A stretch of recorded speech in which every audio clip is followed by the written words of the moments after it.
Assalamualaikum warahmatullahi wabarakatuh.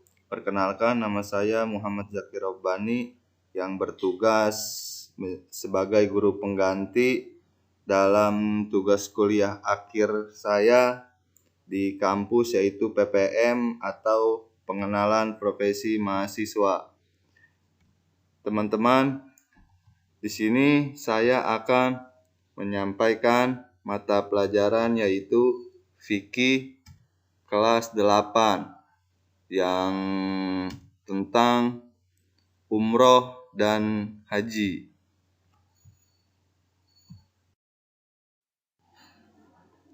Ya, materi pada hari ini yaitu haji dan umroh. Yang pertama ada materi pengertian haji dan umroh. Yang kedua ada dalil Al-Quran dan As-Sunnah. Yang ketiga ada hubungan haji dan umroh.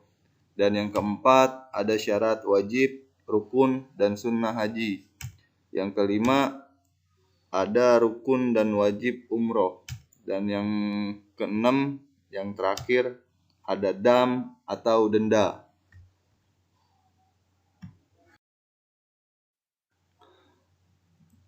Masuk ke pembahasan yang pertama, yaitu pengertian haji dan umroh.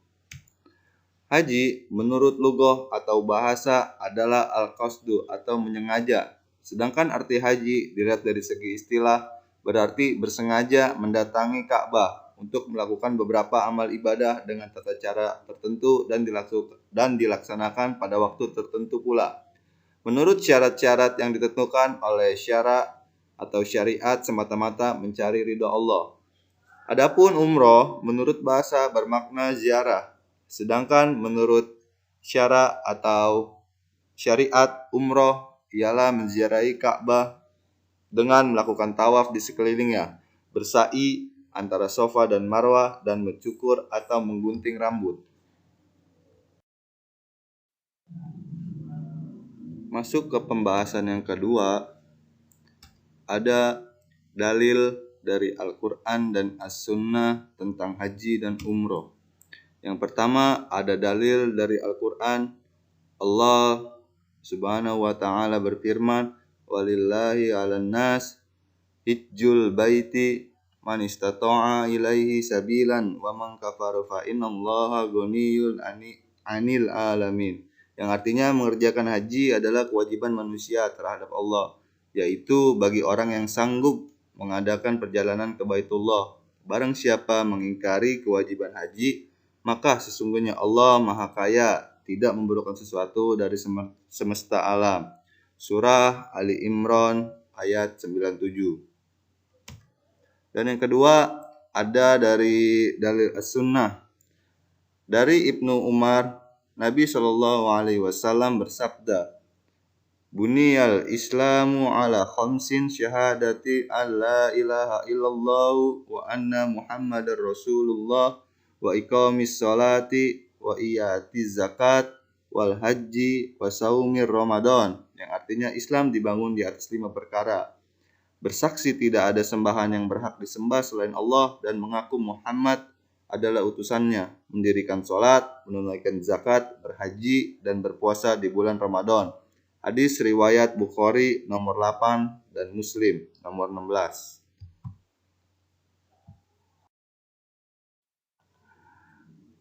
Masuk ke pembahasan yang ketiga, ada hubungan antara haji dan umroh.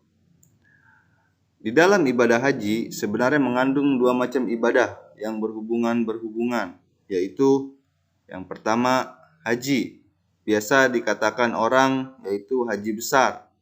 Dan yang kedua umroh, bisa dikatakan orang itu haji kecil.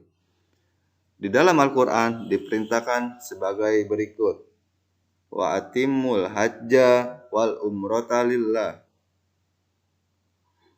Yang artinya, dan sempurnakanlah ibadah haji dan umroh karena Allah. Untuk menunaikan ibadah haji dan umroh dapat dikerjakan sebagai berikut. Yang pertama ada haji tamattu. Lebih utama mengerjakan umroh atau haji kecil hingga selesai. Kemudian pada waktu haji besar pada tanggal 8 Zulhijjah melakukan ibadah haji besar sampai selesai. Dan yang kedua, haji qiron atau umroh dan haji dikerjakan menjadi satu atau sekali jalan. Dan yang ketiga, haji ifrad pada tanggal Syawal 12 dan 13 Zulhijjah hanya mengerjakan haji saja. Sedangkan umroh dijalankan sebelum bulan Syawal atau setelah selesai mengerjakan haji di dalam tahun itu juga. Jadi yang pertama itu haji tamattu itu mengerjakan umroh dulu hingga selesai. Baru kemudian ibadah haji pada tanggal 8. Dan yang kedua haji qiron dilakukan umroh dan haji bersama-sama dijadiin satu. Dan yang ketiga itu mengerjakan haji saja, umrohnya menyusul, bisa sebelum atau sesudahnya. Dan teman-teman di sini harus tahu juga niat haji, yang niatnya adalah nawaitu hajja wa ahramtu bihi lillahi ta'ala labaik Allahumma hajja. Dan yang kedua yaitu niat umroh yang berbunyi nawaitu umrata wa ahramtu bihi lillahi ta'ala labaik Allahumma umrata. Dan yang ketiga itu haji yang digabung, haji qiron atau haji yang dikerjakan bersama-sama dengan umroh, yang niatnya nawaitu hajja wal umrata wa ahramtu bihi lillahi ta'ala.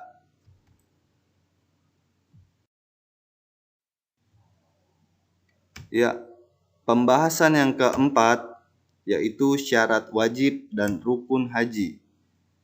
Syarat wajib haji ada 5. Yang pertama Islam. Dan yang kedua berakal atau tidak gila. Dan yang ketiga yaitu sudah balik. Dan yang keempat merdeka atau bukan budak. Dan yang kelima yaitu mampu. Adapun rukun haji yang pertama itu ihram. Ihram yang berarti berpakaian ihram dengan niat ihram haji. Dan yang kedua wukuf atau berdiam di padang Arafah pada tanggal 9 Zulhijjah. Dan yang ketiga ada tawaf atau tawaf haji yang disebut tawaf ifadah. Dan yang keempat ada sa'i, berjalan atau lari kecil antara Bukit Sofa dan Marwah. Dan yang kelima itu ada tahalul atau membuka ihram dengan cara menggunting rambut sedikitnya 3 helai. Dan yang terakhir harus dilaksanakan dengan tertib.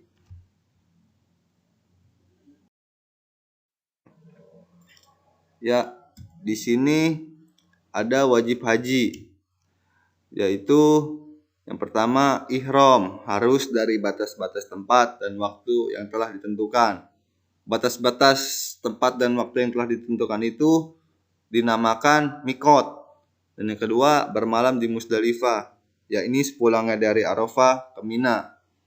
Dan yang ketiga bermalam di Mina selama 3 atau 2 malam pada hari tasyrik. Hari tasyrik ini jatuh pada tanggal 11, 12, dan 13 bulan Zulhijjah atau setelah Lebaran Idul Adha.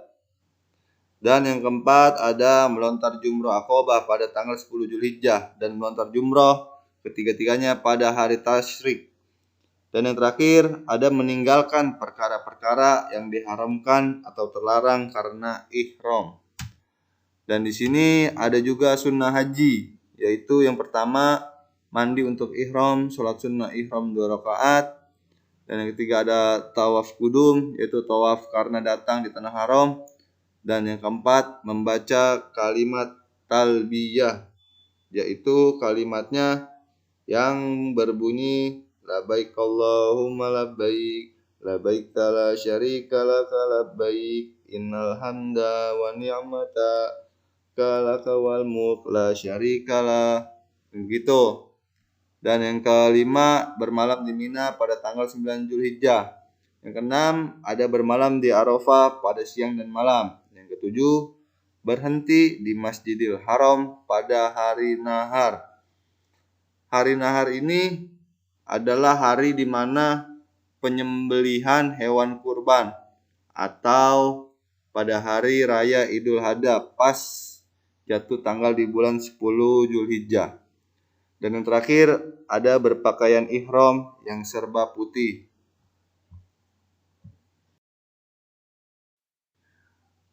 Masuk ke pembahasan yang kelima, yaitu rukun dan wajib umroh. Yang pertama itu ada rukun. Yang rukunnya adalah ihram dengan niatnya. Dua ada tawaf, yang tiga ada sa'i, yang keempat ada tahallul, dan yang terakhir tertib. Adapun wajib umroh ada dua perkara, yaitu ihram dari mikot, dan yang kedua meninggalkan hal-hal yang diharamkan karena ihram.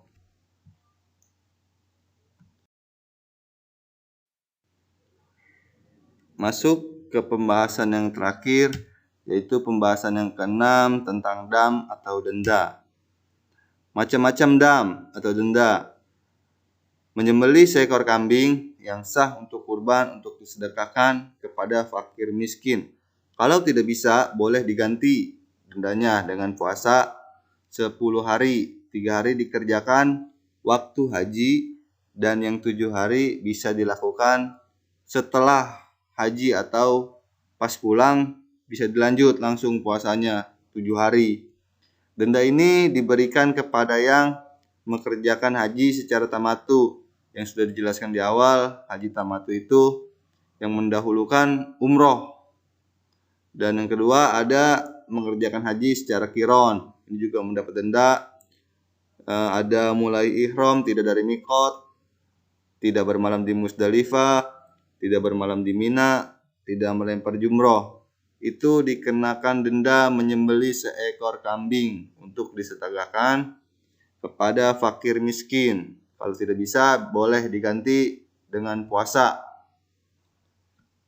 Ada juga di sini menyembelih kambing untuk disedekahkan atau puasa 3 hari atau memberi makan 3 sah atau kira-kira sebanyak 7 kg kepada 6 orang fakir miskin. Denda ini diberikan kepada seseorang yang melakukan salah satu hal-hal di dalam ihram, yaitu memakai pakaian yang berjahit, menyarung bagi laki-laki, dan yang memotong kuku, bercukur, atau memotong rambut atau bulu badan. Itu dikenakan denda juga. Memakai minyak harum atau parfum pada pakaian ataupun badan. Ada bersentuhan dengan perempuan yang menimbulkan syahwat atau dengan syahwat. Dan yang terakhir, bersetubuh sesudah tahallul awal. Jadi ketika sedang melakukan ibadah haji, kita tidak boleh bersetubuh. Itu bisa dikenakan denda. Atau bersentuhan dengan perempuan dengan syahwat. Semuanya bisa terkena denda. Jadi pembahasan kita cukup sampai di sini. Mudah-mudahan apa yang saya sampaikan bisa bermanfaat untuk teman-teman semua dan dapat dipahami atau dimengerti. Dan saya doakan juga teman-teman semua nanti bisa berangkat haji atau umroh. Tidak, teman-teman juga bisa memberangkatkan haji dan umroh kedua orang tuanya. Amin. Karena banyak sekali hikmah dalam pelaksanaan ibadah haji dan umroh.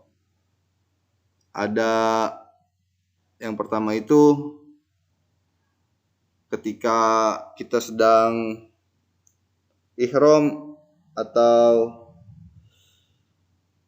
memakai kain putih ya, itu bisa berarti kita itu sedang